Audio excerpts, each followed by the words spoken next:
Welcome and thanks to join us today. For some housekeeping items, we'll start by letting everybody know that we will be taking questions at the end of the session.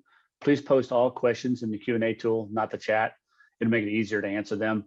And this session will be available after the live session, just the view on demand. And it wouldn't be possible to run this virtual conference without our sponsors. Thank you to Building Cybersecurity Organization, Fortinet, Eurotech, Keyfactor, Verve, and Zona. Before we get into it, I'd like to tell you a little bit about IIoTWorld. IIoTWorld is the leading authority on industrial IoT. IIoTWorld is a digital media outlet bringing the latest industrial Internet of Things and ICS cybersecurity virtual conferences and content to a global community of more than 284,000 decision makers and influencers. IIoTWorld focuses on delivering daily insights on the industrial Internet of Things across multiple verticals. Online, IIoTWorld curates a series of virtual events that draw thousands of delegates. For future events, you can go to iiot-world.com/upcoming-virtual-conferences. With the housekeeping items out of the way, I'd like to introduce our topic and speakers. Today's topic is applying a zero trust mindset to securing industrial control systems, sponsored by Fortinet. Now let's introduce our panelists. Please tell us a little bit about yourself and your role. Dawn Marie, why don't we start with you? Sure, I'm Dawn Marie Hutchinson. I'm the Group Chief Information Security Officer at BAT based in London. We operate in about 160 different countries, so our breadth is pretty wide. And I'm responsible for cybersecurity across the entire enterprise. Matt? Hi, my name is Matt Bunch, and I get to lead the cybersecurity program at Tyson Foods. Our organization is also a global organization where we have over 140,000 employees at a large number of locations. Happy to serve you and all of your protein needs. And Ben. Hi, I'm Ben Byford. I'm the Chief Information Security Officer at CPS. CPS and its affiliates provide pharmacy services to over 1,400 different hospitals here in the US. I also have to do the legal disclaimer. The viewpoints that I express on here are mine alone and have nothing to do with CPS.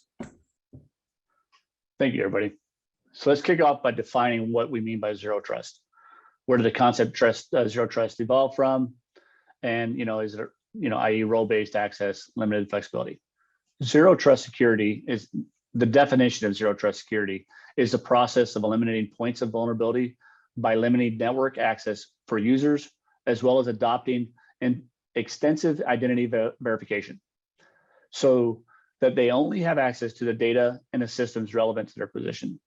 And the idea of zero trust is credited to John Kindervach, a vice president and principal analyst at Forrester Research. Would you all agree with that definition? Would you add to it, take it away? Well, I think I would simplify it. I think I would say it's more just about authorizing and authenticating every user every time for every asset. I sometimes tell people, like back in the olden days, cybersecurity was about locking your front door of your home and ensuring that the outside of your home was protected, and then inside you can move around kind of comfortably and safely. And I would say zero trust is about really securing not just your home, but like where your children go to school, your car, and everything outside of your home also.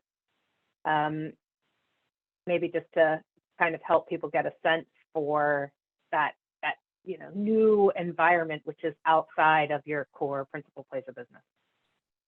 And I think Dawn has a good point there. It's sometimes, well, most of the time, people overcomplicate zero trust, and it's an incredibly complicated topic.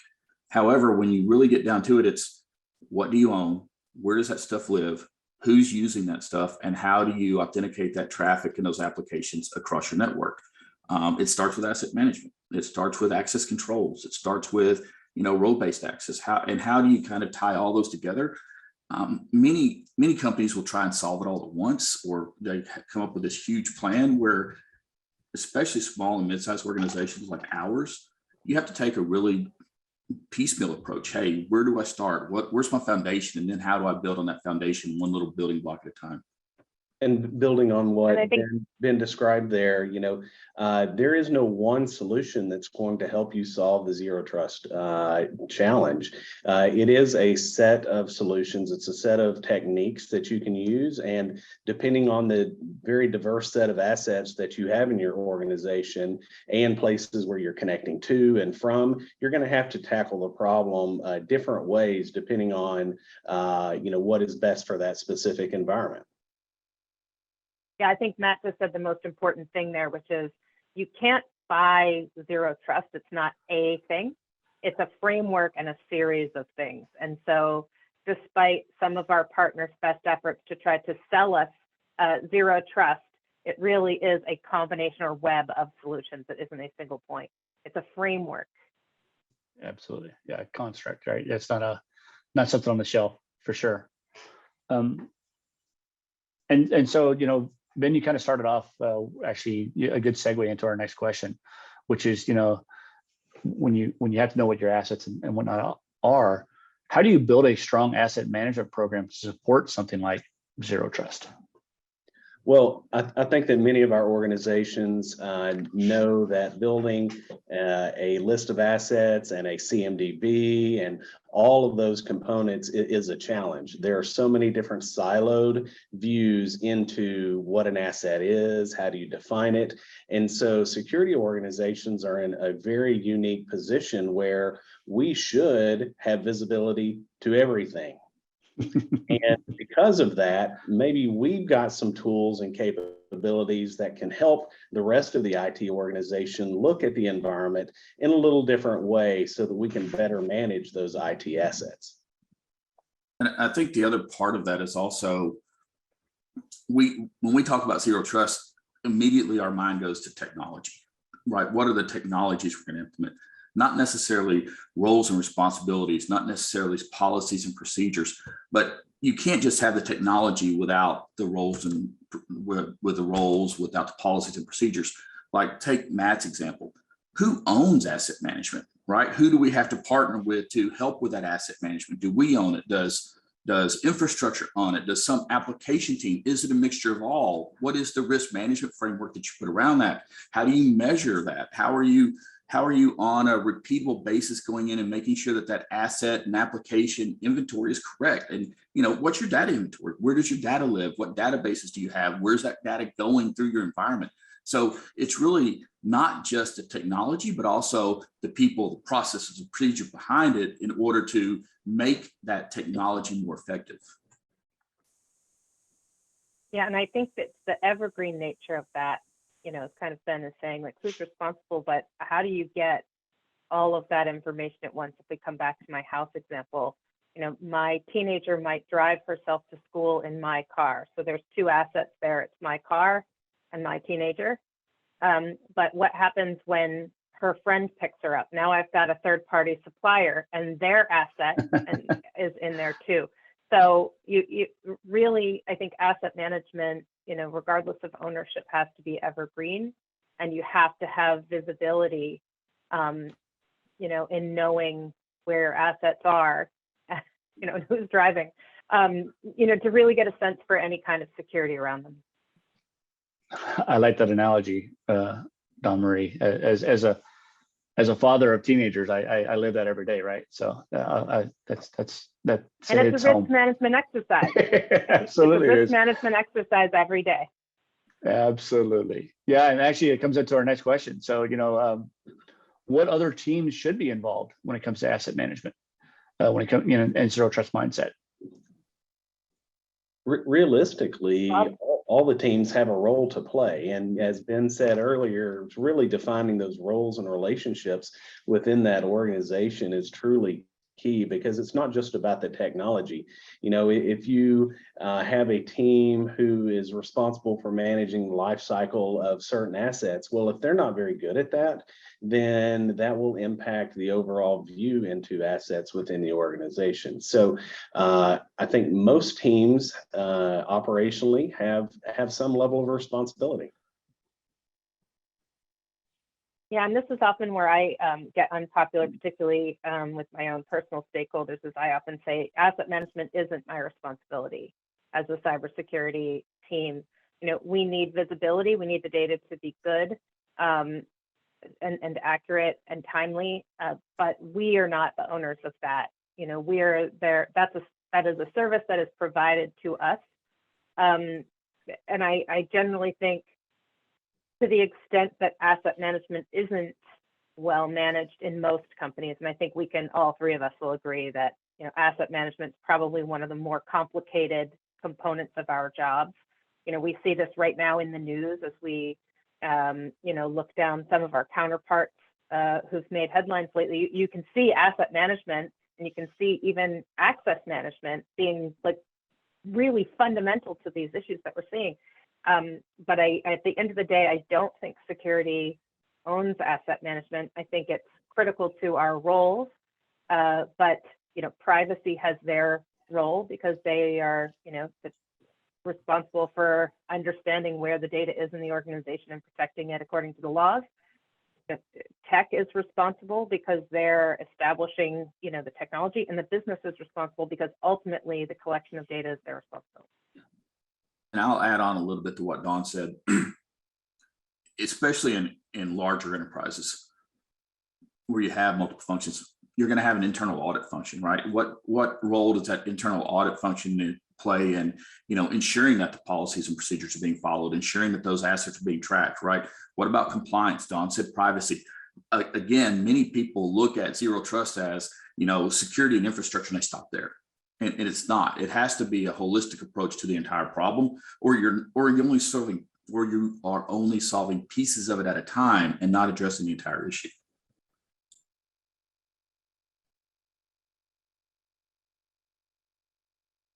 Sorry about that. I had to cough.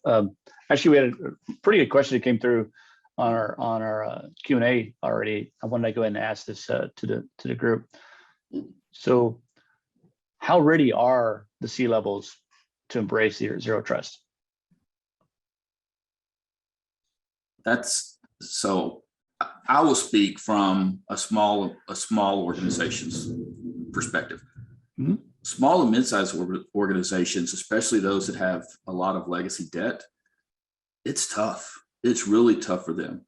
And so as a CISO or as someone who is being the advocate for zero trust within that organization, you can't just go and say, hey, we have to go do zero trust and I need $14 million, right? People are going to laugh at you. You have to come up with a plan. You have to come up with a step at a time. In some cases, it has to be a multi-year approach. I think that many corporations, especially those that have boards today, are ready for that, because even though they're not hearing about zero trust in some cases, they're hearing about identity, and they know the importance of identity. And if you can take the importance of identity and tie it back to the importance of zero trust and have that one conversation around that to drive home the importance, I think that's kind of your opening into those conversations. And Willie, to build on that a little bit more, I think that organizations are already on the journey. Are they ready to embrace it? Absolutely. But they're already on that journey because they don't necessarily know that their access control or their network segmentation or their MFA project is a component of building a zero trust environment. So they're already on that journey. And so us helping them understand where we are in that journey, I think, is the more important piece because they're already on there.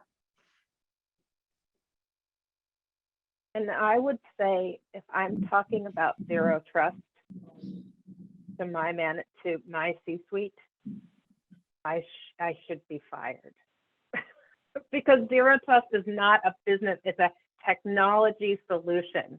It isn't, you know, I don't go to my management and say, you know, this is what I would like to do, this is the investment. I'm focused more on, here's what our business risks are.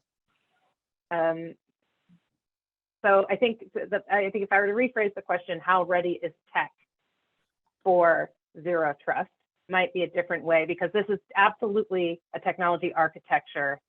This is a team effort with your architecture group. Again, I'm not even sure that it's a security project. It's delivering to the business access to anything from anywhere at any time from any device securely. And that's the business conversation to be had rather than, a technological conversation. Fair enough. Yeah, and I think that you to add what you're saying, but all of you is we are on the journey, but there's an aspect to this that as the leader of that organization, you own it and you move forward, and then it's zero trust is just the buzzword that the C-levels are gonna hear on CNN, right? And you have to contextualize that with them of what that looks like. Not to play Budweiser bingo. Yeah, and I think that's what we see today is that our executives and other leaders see the buzzwords and what's in Wall Street Journal and other publications, and it's our job to help them translate what that actually means at the end of the day. Absolutely. So what trends are you seeing in IT and security teams are learning to improve their asset management process? To kind of go back into that space. I think you're starting to see. I would say we're seeing trends in visibility. So I think there are more tools out there that can automate my level of visibility into the assets, manage change management across those assets, really the whole cycle from procurement to end of life, metrics on those devices. I think metrics is probably, coming back to that business conversation, right? Without the metrics and data, I can't go to management and have a risk conversation. So I think the trends I would say is more automated tooling to address that. I think we're starting to see, some of the,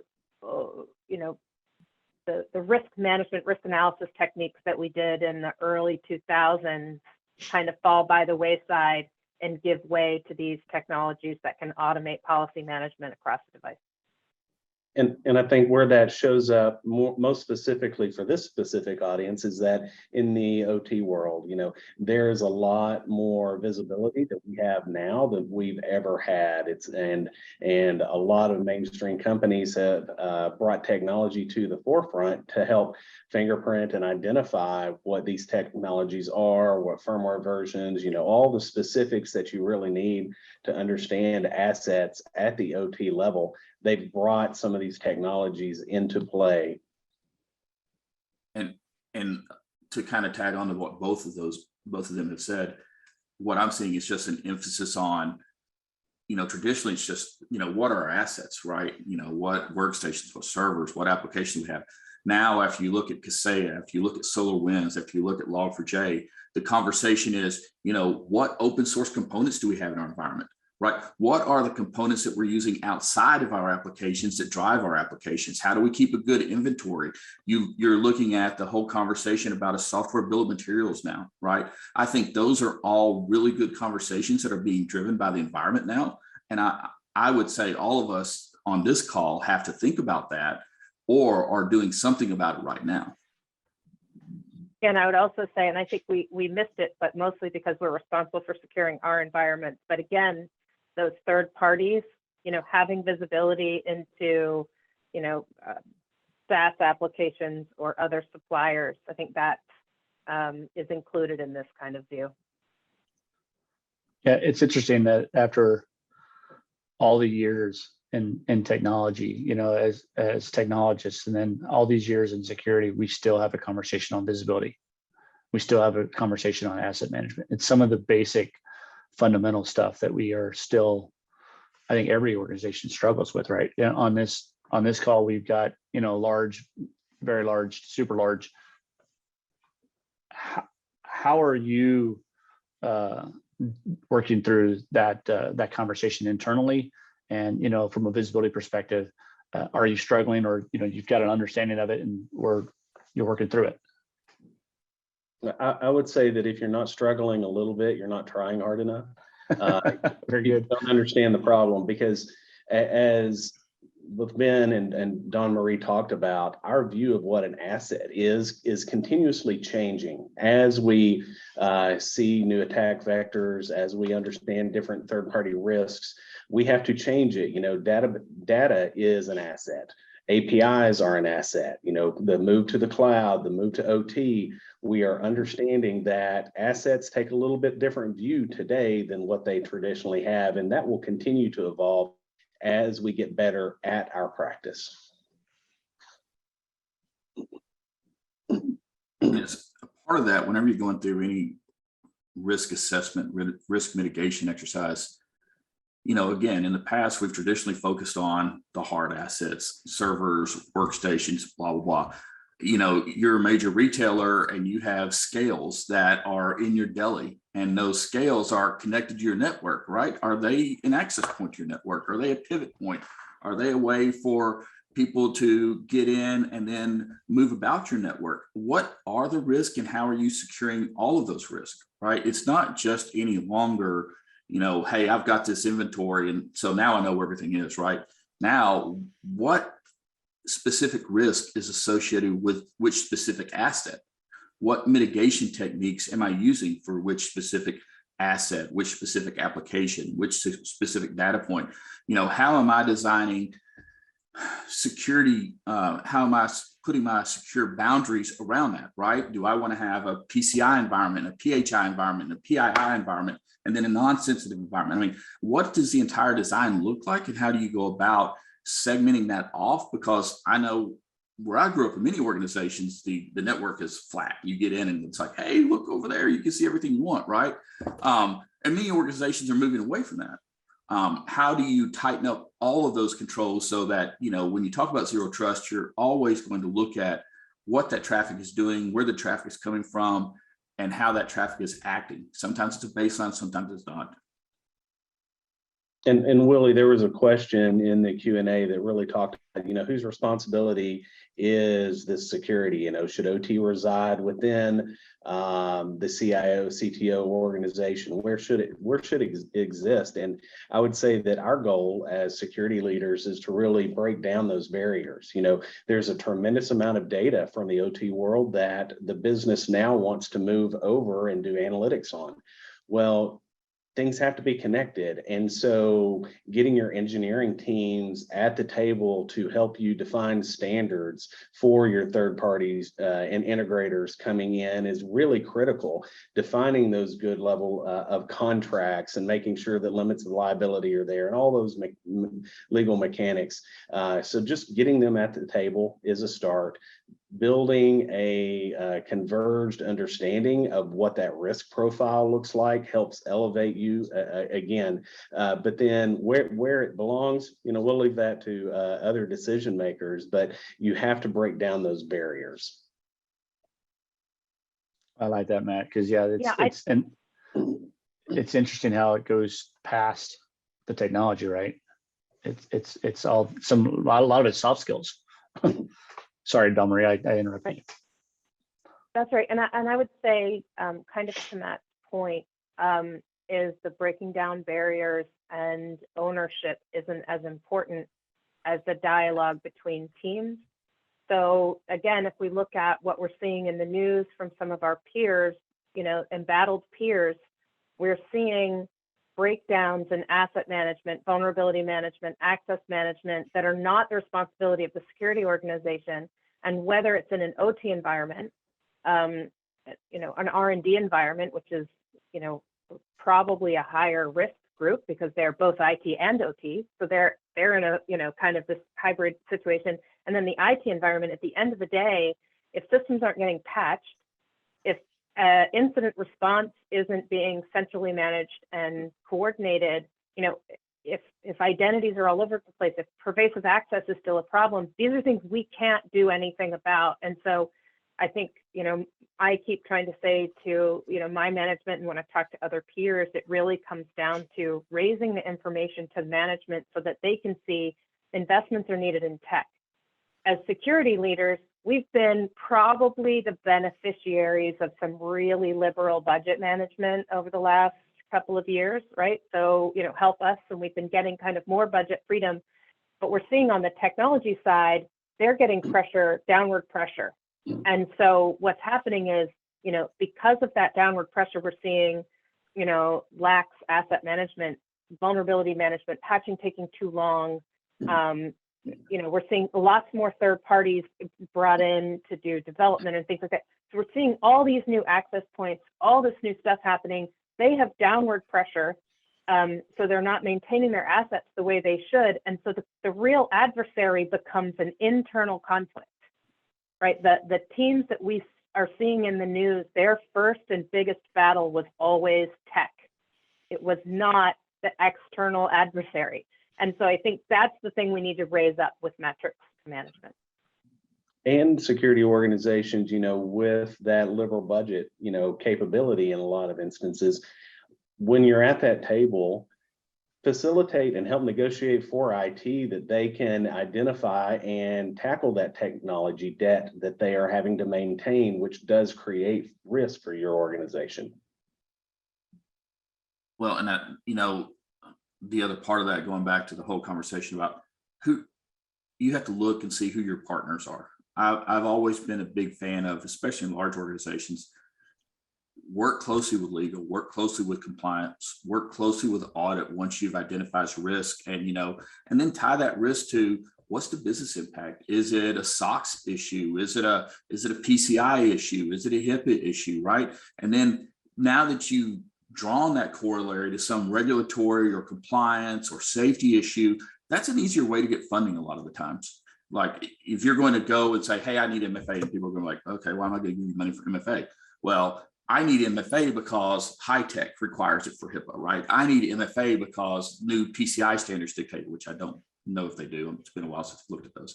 And, we're your partners. And then how do you partner with those groups and then reach out to technology or reach out to whomever and help them get that budget?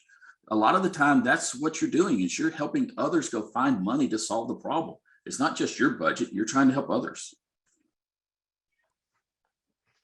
And I think it's good that the qualification piece also, I think Ben touched on it there. It's like helping them see, we often, as security folks, we often lean on the regulations because that's historically where we've come from. But when you start to do the math on, this particular industrial complex delivers $100 million a day in revenue. And if we lose that $100 million a day to a ransomware attack, it takes us 8 weeks to get back up and running. It doesn't take very long for the math to work out for them that $1 million investment in, securing those assets makes sense. So I've often tried to stay away from that quantification thing because the math gets a little bit soft sometimes. But often when we're talking about OT environments, the math is easy. If we lose this factory, it costs this much per day. And so as we do that and understand that math, I agree, it can get very soft at times, but the business understands what downtime looks like. They truly do. And so if you can get with them and start those discussions around what are those components of zero trust that will help build your environment and help protect it better, your goal is to help keep the business running, keep that supply chain running as quickly and fast as possible. You'll be able to leverage those relationships to address some of those zero trust concerns that they're hearing about every day. Yeah, and there's a question in the chat is, how do we map zero trust to KPIs and policies and procedures in order to affect a common baseline for decision making? I really struggle with that. When you look at, how am I going to design a KPI for zero trust? I could say that this part of the network is segmented and we've done X percentage of doing this, or we have X percentage of MFA coverage. But at the end of the day, it goes back to what Don just said, right? How much downtime have we had because of a security incident? How much has that cost us, right? I think we really need to look at what are the KPIs that are important to the business. And at the end of the day, we're all businesses, right? We're all here, unless you're a nonprofit, we're all here to make money. We're all here to provide our shareholders greater value. So with that in mind, how are we going to go back and say, we need to be enablers of security? How are we providing the tools to ensure that you've got 99.969 uptime? How are we ensuring that that OT environment is not going to be susceptible to an attack? And those are the types of things that I think we need to begin focusing on KPIs is, how do we partner with those and come up with those KPIs? Well, as we partner with those, Ben, one of the things that in an OT environment, my favorite word when it comes to OT is obsolescence, right? You have these aging assets and you have modern ones. How do you apply zero trust across that organization and partner with those businesses to make sure that we, one, keep them running, keep that supply chain going, but two, we're actually good stewards of funding and whatnot? In my mind, it's all about segmentation of risk. And so if you're concerned about certain regions or certain countries or components that are within your environment, it's a segment discussion. And then access control discussion on top of that is, what do you want to do? How are you going to move data back and forth? What data do you want to move back and forth? And what kind of access is actually needed by those devices, but also people that need to get into it? Yeah, and value of the data. I think there's a lot of missed conversations about, okay, you want to get the data off these assets. That's great. I totally understand that. But is the business value of that data greater than the risk you're willing to take on by putting it there? Because I think sometimes we get so caught up in, well, we want more data, that no one stops to ask the question, why? Like, what are you collecting it for? What is it? What are we going to do with it? And they just kind of go, well, we have to have it. We don't know. And okay, but let's have a conversation on this aging asset. How much risk are you willing to put out there on this asset to get this data that you don't actually know what you want to do with?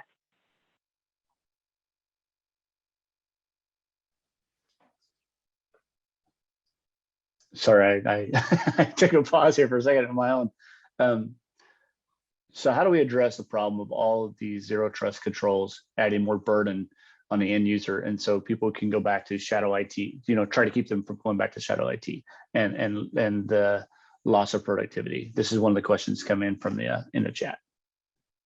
Well, I think that it's the opposite. I'm sorry to jump, Matt and Ben. I think that the whole business value of zero trust is to take the burden off the user, right? I don't know about all of you, but in my career, which is gets longer every year, I look back at how we used to do things and go, gosh, what a pain, what a horrible user experience that was. And I think zero trust actually tremendously enhances the user experience and gives me more control over where they're going, right? I can enable them to use whatever damn device they want and keep control. So I see zero trust as the opposite of what has been asked. It actually is an enabler on any device, from anywhere, at any time, securely. And I agree with that. We look at, a lot of times we look at security as a burden, or a lot of times when you add security as a friction point. At the same time, look at the advancements we made. Today, I can take my iPhone and I can look at it and I can log on with my face, and because it's got that token can be passed to any number of applications, right? I've made the user experience so much better by enabling that type of authentication and authorization straight from a biometric standpoint, right? Or straight from a single device. Now, as we go towards FIDO2 and other types of authentication in the future, how are we going to continue to enable that? A lot of people today still say, well, MFA, I have to go get my token, I have to log in. Okay, that is a friction point, but let's go for the risk and reward. I want MFA on my bank account, right? I want MFA on my 401k accounts. I want MFA on any type of account where it's going to cause me financial or some other type of harm. And I think most consumers now are beginning to accept that small amount of risk, that small amount of friction for the greatly improved security and greatly improved overall experience, because now you're not having to argue with your vendor about whether your identity is being stolen, right? You're not having to go and try and get back all the funds that have been drained out of your account. You're not having to fall for phishing scams, because when you click that link, something is there to say, hey, did you really want to click this? And that's the conversation we have to have. It doesn't have to be the conversation whenever I hear the word burden. I look back and say, how do we change that, or how do we frame that so that we're having a more intelligent conversation about what are the benefits of what we're doing. Another way to put all of this is that zero trust helps us establish standards and frameworks on best practices. If you go build a house, if you go build a building, you go do any of that, how many thousands of standards do you need to meet to just get electrical installed and code inspectors and all of this kind of stuff?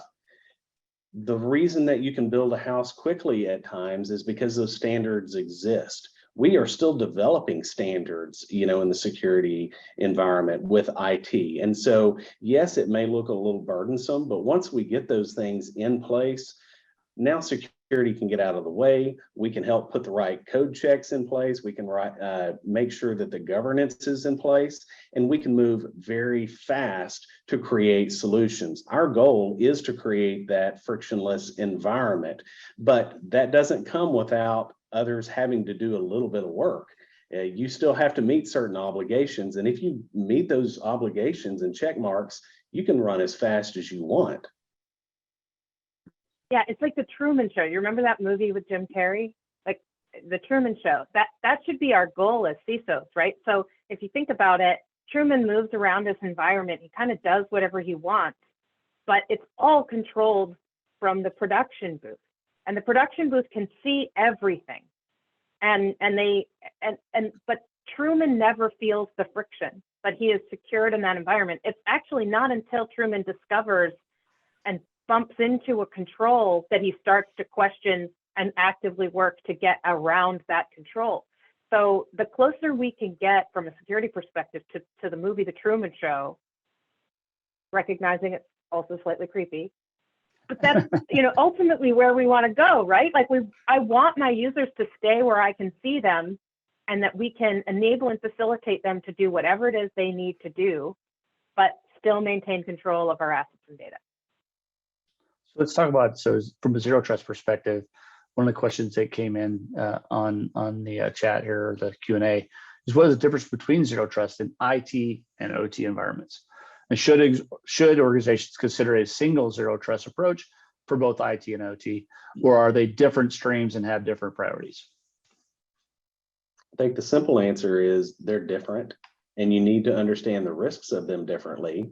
Am I going to require MFA every time a frontline worker needs to go up to an HMI? No, because that absolutely kills that productivity. It does not create a frictionless environment for them. But what if I can create an environment where they can use a badge or a facial authentication or some other mechanism that does a couple of things? One, it authenticates them to that work environment. Two, could it even check to see if they're trained on that work environment to make sure that they're going to safely operate that equipment? There are other things that we can build into these authentication mechanisms that will help enable the business to meet even other needs that they're looking at. But you do need to approach OT a little differently. I agree with Matt. And I think overall, the approaches are very similar. And by the approach, I mean, you're gonna try and work on segmentation. You're gonna try and work on traffic. You're gonna try and work on role-based access controls. You're gonna try and work on asset management. However, the risk mitigation strategies are much different between IT and OT in many cases. Going back to what Dawn said earlier about, if you have an OT environment, or, I'll take Matt. Matt's got a plant, and one of Matt's plants goes down because some of his OT systems down. He's got millions of dollars a day that he's going to lose, right? I mean, that's a different risk vector than, hey, is somebody going to get in and are they going to exfil a lot of my PHI data, right? So what are the risk mitigation strategies, and where do you start to focus the resources and the risk mitigation? Because, again, I don't know about Tyson, but let me just say that maybe Tyson doesn't have a PHI or a lot of PHI. Maybe they don't have a lot of PCI, right? So their risk mitigation and their risk factors are going to be so much different than other companies and other approaches. So that's what you have to take into account whenever you develop whatever your strategy is going to be.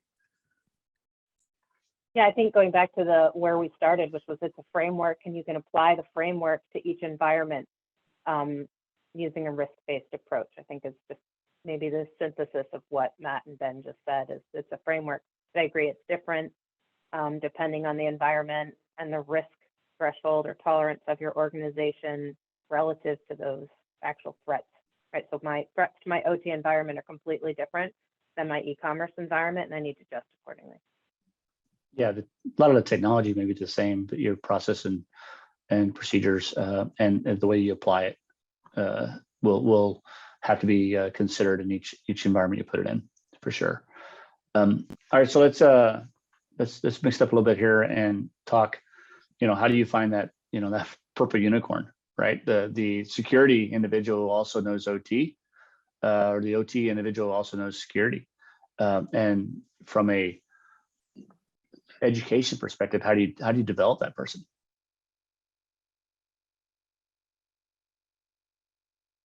So I think that for OT environments, it's easier for us to turn operational technology professionals into security champions and create the communication mechanism back. I think that we can all agree that it's not even about finding the purple unicorn. It's, can you afford the purple unicorn anymore?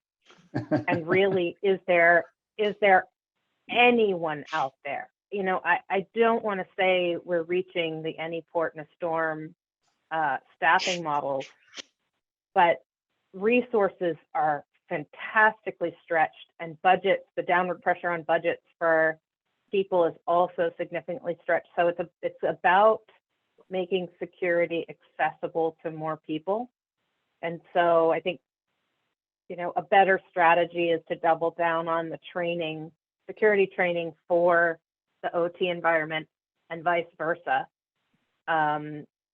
Understanding, I think if anything, technologists often forget that the OT environment, you just don't replace an asset in the OT environment the way we do in IT.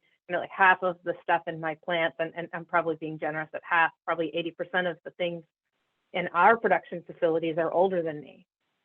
And it's okay. And that's okay. They're doing the job well. But you need the people who know those environments. And I don't know that the unicorn actually exists, and the time it'll take you to find them and the cost at which you'll pay. I think it's better to double down on training. Matt? Ben? I would fully support that. Those engineers and OT operators understand their environment better than traditional IT folks are going to ever understand it. And they are very familiar with engineering standards. And so if we can train them and equip them, they will help have those conversations with the business, and they will enforce those standards at every step of the process, and will actually help the IT side understand how to create more resilient systems at times. So you can actually bring knowledge that they've got into the rest of your environment. So I agree, engaging your OT professionals where they are and just skilling them up from a security perspective is a fantastic approach. And I'm going to get on my soapbox here. So I don't want anyone to yell at me, but I'm going to get really high on this soapbox. As security practitioners, we have a snobbery, and that snobbery is around which school did you go to? What degree do you have? Which certifications do you have? Right. And then when we start to hire, a lot of times we're looking for this perfection or this unicorn that Willie talked about, where, they've got this certificate, they've got this training, they've got this experience. And we won't hire anybody because we're letting perfect get in the way of good. And a lot of times we need to take chances on people. I have a person who's worked for me 2 years before working for me, they were a carpenter. Then they joined a help desk, and then we hired them off of a help desk, right? And they have become an amazing security practitioner, right? Where are we going to look at talent, and what are we doing to find those different talent pipelines so that we can bring them in and not always look at the traditional that we've looked at in the past? And that, I'm going to get off my soapbox now. I like that, Ben, because I won't speak for anyone else, but this gray hair is not painted on, right? So it's I earned it, but I earned it in the trenches. Back when I started, no one had a security degree. You had curiosity, right? And if I take that and add that to, Don Marie's concept of the find the champion, those folks in OT, they, those operation engineers, they've got the curiosity, they have the knowledge of the space, and I would say they have a protection of it that we in security already have from an organization. So it's really, you can harness that. You can find that, maybe not be a unicorn, but definitely a phenomenal champion for sure. Anything to add to that? Otherwise, we'll go to the next question. So if most people are already doing some type of zero trust, right? Maybe not calling it that or whatnot, but often people are distraught given the market buzz on, what a great thing it is. What Stepcenter advice would you give to peers to get back on track if they've gotten off track or are just starting their zero trust journey? I think I'll just start out with a little bit of encouragement. You helping have this conversation, you're already on the journey. If you look at your projects that you are working on, you're on that journey, because every single capability that you're going to enable, every single relationship that you're going to build to break down barriers helps you move forward the zero trust journey. Yeah, I would say don't try to sell zero trust as this big project, because it's a lot of little projects. It's adhering to a goal, and so sell the business goal, and then chip away at the projects that enable the business goal. I think that's because otherwise, zero trust just feels so big and so expensive, and it'll take you a very long time to convince management of the value of that investment. But if you sell the dream and you work towards that, they can see incrementally the value, right? And I hate trying to, agile is another one of those fun buzzwords that is actually infuriating. But honestly, this is one of those projects you should consider that approach. Yeah, and I think that you have to identify your risk and then create a roadmap. In a previous life, we had a lot of board findings, we had a lot of issues, and almost all of them were around identity and access management, which goes directly to the heart of zero trust, right? And what we had to do was go through, identify all the risks, right? What are some of the risk mitigations, prioritize those from 1 to N, and then go back and say, okay, year 1, we're going to address these. Year 2, we're going to address these. Year 3, we're going to address these. And not do it in a vacuum to where, I'm just throwing darts at the wall, trying to fix one problem at a time, but creating this roadmap of capabilities, because I don't like to use the word products. I really want to talk about capabilities, right? What are the capabilities that we're creating that are going to enable that zero trust in the future? And as Donna Marie mentioned, our peers who are undergoing, challenges today and have been over the last few months and years, every single issue goes back to the basics, and the basics haven't been implemented the right way or aren't being operationally run in a way of excellence. So there's a lot of continuous improvement you need to make with the basics. The basics solve nearly every one of the problems that we have. You don't have to have this fancy new solution or technology or product to come in and do that work. Your products can make a zero trust model work, given the right risk evaluation and asset that you're trying to protect. Yeah, and then you layer on that process and people, right? So absolutely. So those are our questions that we had. Now we go into looking at some of the Q&As that we've been kind of sprinkling in there here and there. So we may be bouncing around somewhat on topic, but one of them is what key metrics do you use to get the buy-in from non-technical leaders to start continuing that migration of zero trust? how would you sell it to leadership, I guess? I'll throw Dawn in front of this because I think she had the best answer earlier. It goes back to, telling the story Yeah. of what the cost is. Yeah, so I genuinely think it's about selling the vision of what Zero Trust gives the business. I mean, we all know what Zero Trust brings us, but if you go to management with that as the proposition, it's going to fall flat. But if you can, show them how their, Salesforce gets enabled, and they are going to get better, faster, more secure data, reducing regulatory risk. So looking at your risk metrics and making sure that, however you've put together your risk dashboard, right, at whichever level you're presenting to management, you have in there this operational outage risk, and then the mitigating controls for operating, an operational outage, have them listed and show progress to them. I mean, because they can, as I think it was Ben said, they can understand operational outage. The business has metrics around that. The things they don't have metrics around is, if Matt can't deliver the chicken tendies, right, his brand also takes a hit. So like, save the chicken tendies is how you're gonna, sell Zero Trust to leaders. So figure out what matters to your management, and it's the revenue generated and impact to the brand usually. Save the tendies, Matt. Matt, we got to get that poster to send to Don Marie. That's right.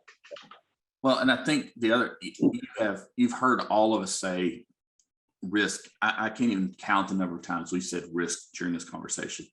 You as a security practitioner have to be able to discuss, understand, and communicate risk to your audience. If you can't do that, you're lost, right? You can't go up, pound on the table and say, we have to have this, and people are gonna go, but why? I don't know, right? If you can't tell the story of the risk and how you're mitigating, what you're doing to make the company more secure, make the company more profitable, then that's not gonna work. We as security practitioners have to be storytellers. We have to be able to tell the story of why this is important and why this is meaningful, and what the value is that it's going to bring. Yeah, this FUD no longer works, right? reduces the likelihood by X% and the impact by X%, right? They can understand likelihood times impact. So stay there, stay in that likelihood times impact zone, and you can almost sell anything by this, because that's how they're building their risk matrix that they're presenting to their boards. Matt? I would agree. You've got to go back to that risk conversation, be able to understand what the business truly cares about. And every business cares about something a little different. So having that relationship with your executives, with the other leadership in the organization, will help you form up what your tolerances are. And that will help you design and provide them solutions that will meet those needs. Don't bring them something that they don't understand. Talk to them about it and put it in their language. And don't go into a conversation and get your feelings hurt because someone said no. The business at the end of the day is the one that can accept that risk. I remember poaching. I remember giving a proposal once, say, hey, we need to go provide this tool, and this tool is going to give us greater, it's going to give us a better view into our environment. And, somebody said, is it going to stop a breach? And I was like, no, not really. But, if we're breached, it's going to help us decide what happened. And they're like, okay, I'm going to accept that risk. And I was like, oh, okay, I'm going to go back and, work on some other budget stuff now, right? At the end of the day, the business makes the decision.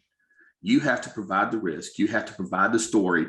And then they may say, okay, it's going to be $1 million investment. And if this happens, it's going to be a $300,000 loss. Okay, I'm not going to make that $1 million investment, right? It's going to be $1 million investment. If this happens, it's going to be a $10 million loss. Oh, that's a different story, right? That's a much more powerful story. So you also have to, in those conversations, decide which battles you want to fight and which battles are important to you. Yeah, and that's absolutely. the most valuable thing that this presentation that we've heard. I think the whole conversation, that's the most valuable part of the conversation. I think you're 100% right. It goes back to our security snobbery. Not only are we snobby about who we hire, but we have this almost chip on our shoulder that says, gosh, they didn't do what I told them. They're going to get they're going to get hacked. They're going to get it. And we get this like security purist view. At the end of the day, you just have to go, well, I made my recommendation, I documented it, and they made a different choice. Well, that was the business choice, but I have communicated, I have done my piece of the handshake, which is you have the information, do with it what you will. You know, that's what our role is. And it's sometimes very hard to swallow down when they don't take the recommendation. But that's what makes them the business leaders. And that's what makes us technology leaders. Absolutely. Yeah. And as we're coming to a close, any final thoughts from each of you to either to those in the audience, peers, to each other? I think mostly mine is just, you know, the role of the CISO, you know, is getting really far more complex. And we really need to stay focused on what our role is and what our role isn't. And so, you know, focus on confidentiality, integrity, and availability of systems and data. And I know that it sounds cheesy to fall back on the old CIA, but I think one of the places that we're bumping up against conflict is in staying in our lane. And I think we touched on it a little bit on ownership of asset management. We touched on it just a little bit then. But I think really figuring out what is the role of the CISO for your organization and get buy-in from them on that, and stay in your lane, and then just everything else is a risk conversation. The only thing I would say is don't let perfect be the enemy of good. Do not try and always solve every problem with perfection the first time. You know, sometimes good enough is good enough. And that's another piece of the snobbery that we lose. And, you know, it all comes back to risk versus reward. And the last piece that I'll end on is that you're already on the path. Don't get discouraged. And the basics are so important. So focus on those core components, as Don Marie talked about. We do have to simplify what we're doing in our messaging and our approach, but also in our execution, and just operate with excellence and have your teams do that in everything that you do. Thanks to our speakers for their amazing insight and knowledge. Thank you again to our sponsors, Building Cybersecurity Organization, Fortinet, Eurotech, Key Factor, Verve, and Zona. Your support ensures we all have all of this great content to share. Thanks to our attendees for listening and to the great questions.